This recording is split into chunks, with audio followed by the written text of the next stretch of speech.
Congressman Hakeem Jeffries from the majority will join me live later tonight. But I begin with two former Trump aides fighting Mueller charges today in very different ways that could have big implications for the Mueller probe. First, you have guilty former campaign chair Paul Manafort, and he, of course, is in the soup for blowing up his own plea deal. Then you have former Trump advisor Roger Stone. Now, Manafort's fate could ultimately hinge on what happens inside what is a sealed courtroom today, so I can only tell you so much at this hour, but here's what we do know. Manafort's team fighting that big allegation from Mueller that he lied to blow up his own deal.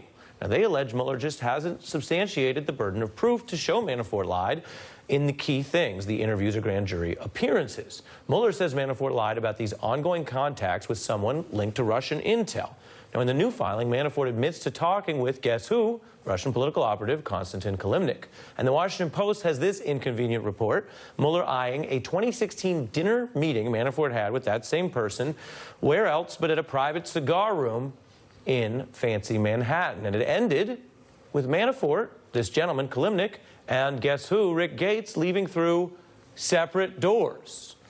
And that's not like a cigar tradition, as far as we can tell. That's a thing they chose to do. Manafort fighting Mueller behind closed doors as Roger Stone goes super public. Stone filing a motion today demanding a hearing on a conspiracy theory that Mueller was effectively colluding with CNN. And Stone citing the, quote, premature release, his view, of the sealed indictment, making his case today in front of the media at a book signing. At 10 o'clock this morning, my lawyers filed a motion to show cause because we now know that the special counsel's office released my indictment to the media 2.5 hours before it was unsealed by a federal magistrate. Well, my attorney learned that I had been arrested not from the special counsel's office, not from the DOJ, but from a CNN reporter. That reporter sent him a draft copy of my indictment that showed it had been created the day before.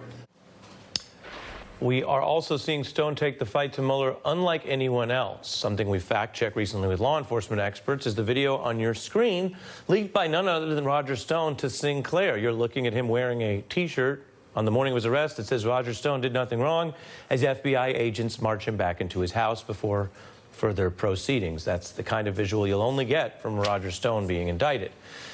Stone's also used that video to make the rather wild allegation that what you see there amounted to, quote, Gestapo tactics. Manafort and Stone fighting Mueller inside the courtroom and outside in the court of public opinion. What does it mean and will it work? I'm joined by former federal prosecutor Paul Butler, the Atlantic's Natasha Bertrand, and the Root.com's Jason Johnson. Paul, first question to you. We've fact-checked Stone's claims already. This was a traditional law enforcement raid. But have you ever seen anyone fight a special counsel prosecution quite like this? Well, when you don't have a defense, that's what you do. You fight the prosecutor. So Stone is charged with false statements. The defense should be, I told the truth.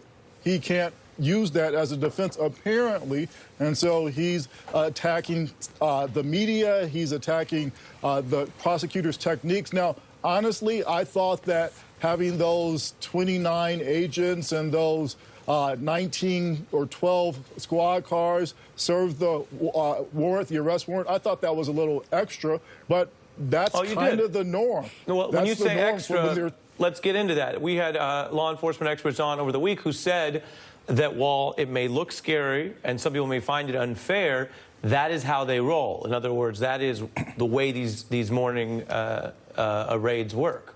Yeah, so this is a guy in his late 60s. As proof that he's not that dangerous, what happens after that very dramatic raid? He goes into the courthouse and he's freed on bail. He doesn't have to pay a dime. He's got a promissory note, so if he doesn't show up. But if the judge thought he was that dangerous, he wouldn't have been released. But, you know, let me be clear. You think they could have done it better? I mean, is that what you're saying tonight? I think that they could always do it better. So when I say it's extra... No, that's a dodge. I got to get you on that, sir, and I'll get the rest of the panelists in. But we've heard some law enforcement experts here say that was traditional. That is to say, A-OK. Jim Kavanaugh said it was a textbook operation. You, of course, have supervised FBI agents when you were a federal prosecutor in D.C. I'm interested in your view. Do you think it was not textbook, that it was in some way lacking or excessive? Almost every rich white dude who I prosecuted got summoned. That is, he received something like a complaint.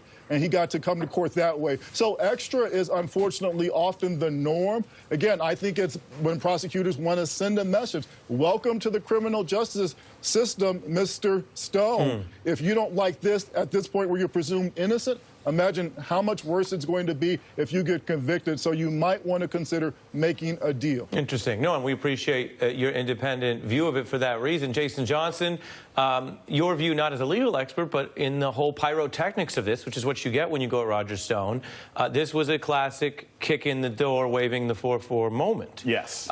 Your view of how this is all playing out as Stone tries to make that the story. Well, look, Stone is always going to say, I was abused, this was excessive, this is terrible, but it really wasn't. One, in the larger context of things, innocent people, people who are not under federal investigation, have been shot in these kinds of raids. So the fact that he walked out with both of his hands working, wasn't embarrassed, wasn't smashed into the street, suggests to me that I suspect this is fine. But I'll also say this.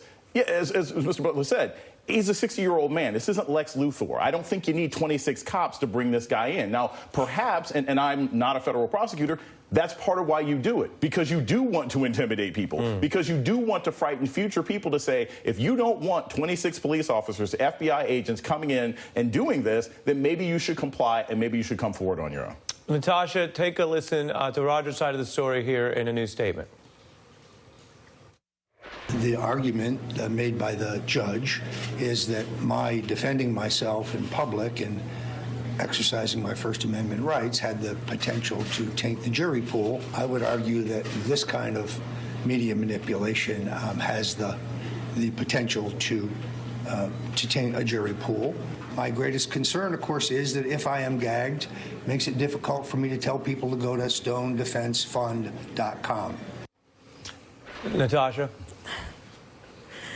That seems to be the entire reason why he's doing this, right? I mean, the first, obviously, is that it's kind of red meat to his supporters who believe that the Mueller investigation from the very beginning was based on the deep state going after Trump and his allies. The second, of course, is money. He's been trying to use every chance that he possibly can to get these donations to his legal defense fund. But I just want to go back to the optics of the raid. Look, it was a lot. This is an arrest that's been made in a way that we really haven't seen before in this investigation. But there was a real risk that if Roger Stone knew that he was going to be arrested that morning or if he was summoned, then he would have destroyed evidence. And so when you saw all of the FBI agents going into his house, carting out documents, carting out his electronic devices, I think that the show of force that was put on there was to say, don't even try to hide any of your communications or your documents or whatever, the things that you've obviously concealed from the committees when testifying to them, because we are now showing you how serious we are about collecting this evidence. So I think that the search warrant that was conducted on his home is just as significant here as the arrest.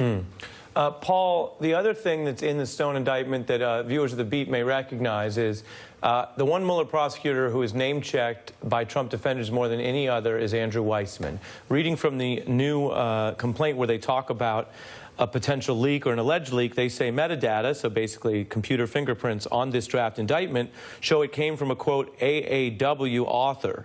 That a member of the special counsel's office has the initials AAW supports a, quote, reasonable inference that office is responsible. What are they doing here legally, and what do you make of it? So they can say whatever they want in a complaint. That's a very different matter from proving it in a court of law.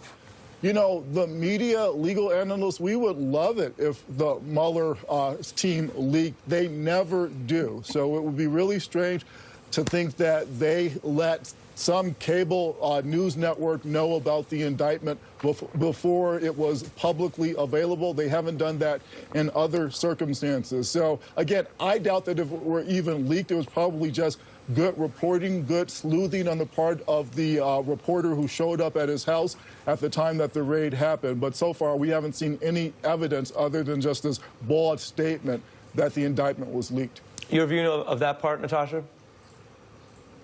Absolutely. I mean, I remember seeing that there was some unusual kind of grand jury activity that was happening on the Thursday before the Friday that Roger Stone was arrested. And I said flat out to my editors, I said, look, is this a possibility that Roger Stone is going to be next? Because it had just been floating around for so long, and Roger had been telling people himself that he expected to be indicted. So all of the clues were there. And when I saw that the CNN van had actually showed up at his house the next day, no one in the journalistic circles was particularly surprised by that. It seemed to be the next logical shoe to drop, and just like everyone else has said, just really, really good sleuthing. And with regard to the indictment being released, the indictment was actually released by the special counsel spokesperson about 4 minutes before the call was made to Roger Stone's attorney, and so that was public knowledge by that point. So the timing of this just doesn't add up. It seems like yet another thing that Roger Stone is throwing in the mix to kind of muddy the waters here. Yeah, that was my perception, Jason. They do seem to be reaching on that part, and I've reported on the show about some of their stronger arguments, for example, fighting the gag order. Right. But this part, although we want to cover it, doesn't look that great for Stone. It looks like they're reaching. As for the Cigar Club meeting, I want to play for you a little bit of Donald Trump talking about something we all know about, which is, domestic polling in Crimea. I mean, that's something we all have access to, right? Everybody knows what the crosstabs are on what the Crimean people think. The swing states are. Yeah. When you hear the facetiousness in Jason and I's voice, I think the audience knows well what I'm about to show of Donald Trump was suspicious precisely because of its granular apparent claim, which is the issue in the now big cigar room meeting. Take a listen to Donald Trump talking Crimea public opinion. But, the people of Crimea, from what I've heard, would rather be with Russia than where they were. And we'll do better, and yet we'll have a better relationship with Russia. And having a good relationship, maybe, and having a good relationship with Russia is a good thing, not a bad thing.